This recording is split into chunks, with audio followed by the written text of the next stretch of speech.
Hi folks, good day to you. Going to do my trade review today. I traded the tech sector ETF QQQ. So let's go over it. I'll show you all my trades to start here. I started trading in the morning.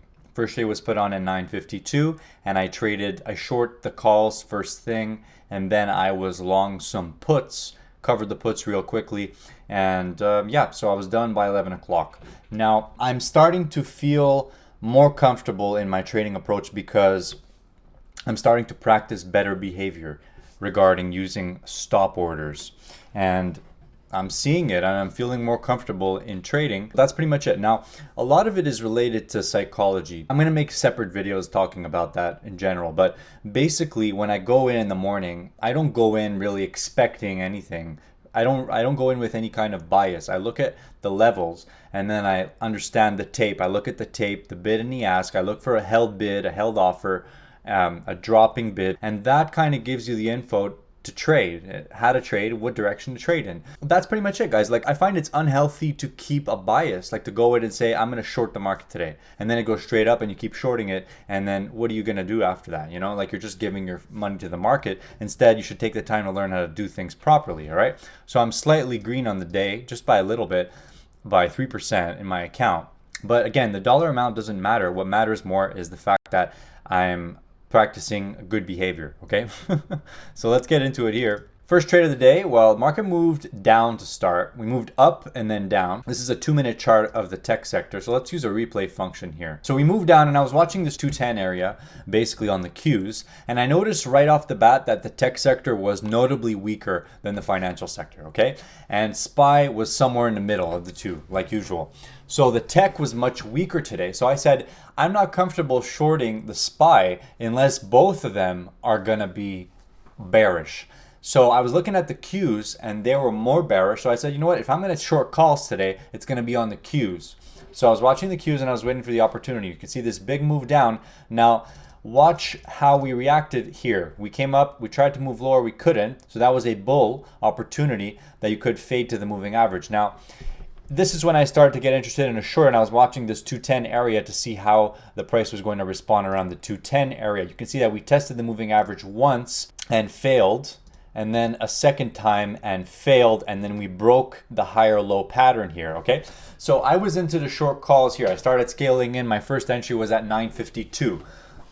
Now I was trying to fill another spread after that, but I couldn't get the fill. And sometimes it's hard to get the fill, so you got to kind of play with the limit price and make sure they fill you at a reasonable price. I was still looking to get short via some puts because you can fill naked put options much faster than a spread, obviously.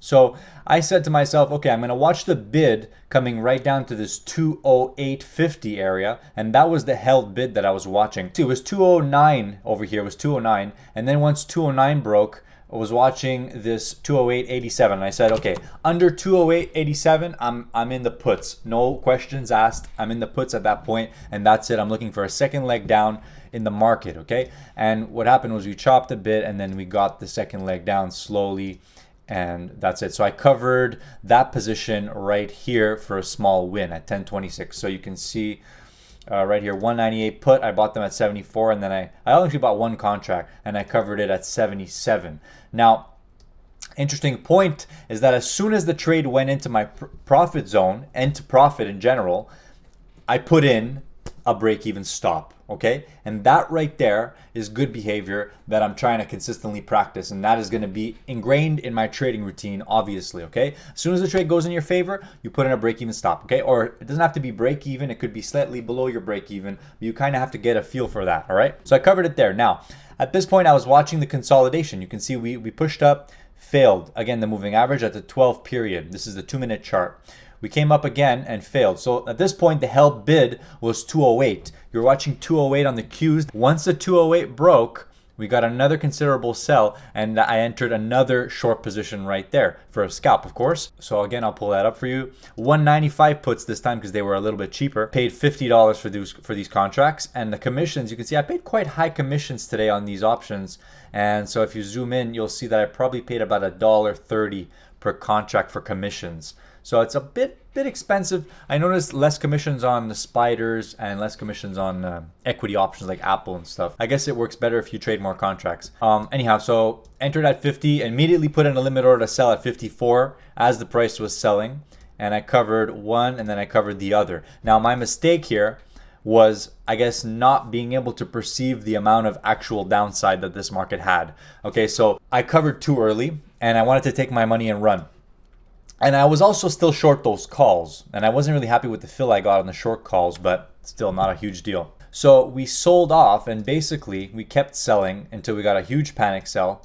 I covered the short calls right down here for some profits at 10.54. And that's where we are now. We're still trending lower. Well, once we broke below this 207 area, now if you look at the 12-hour chart, you can see that the area here, this was the price. It was 207.70 something, okay? And we broke that and we've officially lost that uptrend on the larger term time frame now. So I guess that was a reason for bears to get more interested in this market. So definitely, I do regret not just keeping in my stop and maybe trailing my stop with that trade because there was a lot of profit potential there. I purchased those contracts at 50 and now they're trading at $1.12. Point of it is I'm practicing better behavior with my stop orders and scalps. So that's pretty much it. Small green day, but we live and you learn for the future. Keep practicing good behavior on your trading and keep viewing market information as objective. Keep not having biases going into these trading days. All right, guys, I wish you a great day. All the best. Take care.